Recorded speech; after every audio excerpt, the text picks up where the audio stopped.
The best executives I know don't stay calm because nothing goes wrong. They built a system for when everything does. Monday morning.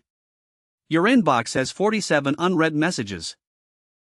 The client just moved the deadline up by 2 weeks. Your best developer put in her resignation last night. And your VP wants a status update in 30 minutes. This is the exact moment that separates executives who lead from those who simply survive. Today, you are going to learn the 5 principles that the sharpest leaders rely on when pressure hits its peak. The first thing elite executives do under pressure is separate signal from noise. When a crisis lands, most managers react to everything at once. They answer every email, attend every meeting, and chase every fire. But leaders like Satya Nadella at Microsoft talk about ruthless prioritization during chaos. Not everything that feels urgent actually matters.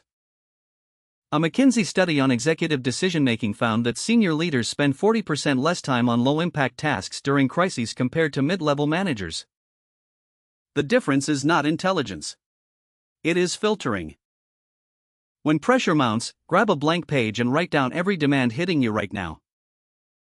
Then cross out anything that will not matter in 72 hours. What remains is your real battlefield.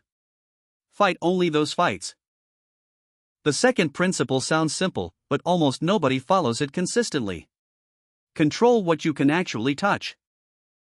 Pressure becomes unbearable when you carry weight that was never yours to lift. Your client's internal politics are not your problem to solve. The economy shifting mid-project is beyond your influence. A senior director at Amazon once told me something that stuck. She said pressure is just the gap between what you want to control and what you actually can. Every time she felt overwhelmed, she drew 2 columns on a whiteboard. Column 1 held things within her direct control, her team's priorities, her communication cadence, her own preparation.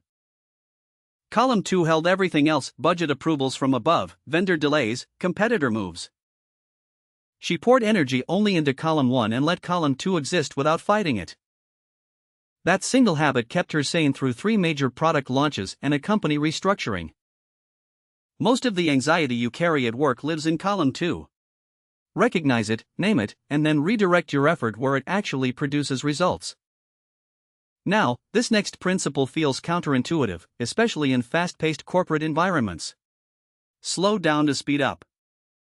When pressure spikes, our instinct screams to move faster, respond quicker, decide immediately. But the best executives do the opposite. They pause. Deliberately. Former PepsiCo CEO Indra Nooyi was known for taking a full day before responding to major setbacks, even when her board wanted answers within hours.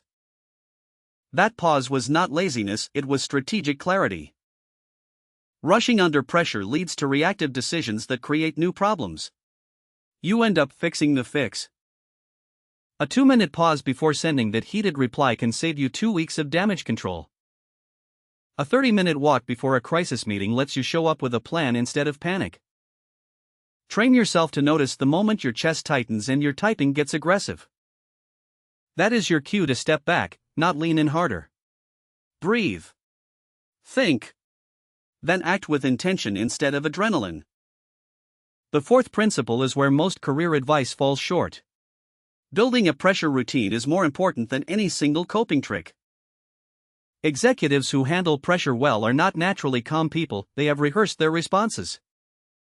Just like pilots train for engine failure before it happens, strong leaders build rituals that activate automatically under stress.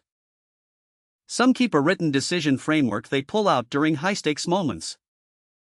Others have a specific colleague they call, not for advice, but to think out loud. Jamie Dimon at JP Morgan has talked publicly about his morning routine staying completely unchanged during the 2008 financial crisis. Same workout, same breakfast, same morning briefing structure. That consistency became his anchor when everything around him was shifting. Your routine does not need to be complex. Pick 3 non-negotiable anchors for your day. Maybe it is a morning walk, a midday journal entry, and an evening shutdown ritual. When chaos hits, those 3 things stay fixed. They become the steady ground your mind returns to while everything else moves. The final principle is the one that changes everything once it clicks. Reframe pressure as privilege. This is not toxic positivity or pretending stress does not hurt. It is a genuine perspective shift. Pressure means someone trusts you with something that matters. Nobody pressures the person they have already written off. When a VP drops a last-minute deliverable on your desk, that is frustrating, and it also means you are the person they believe can pull it off. Kara Swisher, the tech journalist, once said that the moment you stop feeling pressure is the moment you have stopped being relevant. Sit with that for a second. The leaders who burn out are not the ones facing pressure. They are the ones who face pressure while believing it should not be there. Acceptance is not surrender, it is the foundation of clear-headed action. Pressure is the price of meaningful work. Once you stop resisting that truth, you move through it faster and with far less emotional damage. So here is what I want you to do right now, in the next 10 minutes. Open your Notes app and write down the 3 biggest pressures sitting on you today. Next to each one, mark whether it is signal or noise. Cross out the noise. For whatever remains, write one specific action you can take before the day ends. Not a plan, a single concrete step. Send that email, book that meeting, finish that draft. Then close the note and move. Pressure does not shrink by thinking about it. It shrinks when you walk straight into it with a clear head and a short list. You have everything you need. Now go handle it. That's a wrap, thanks for watching. If this gave you one idea you can use today, hit like and subscribe. See you in the next one.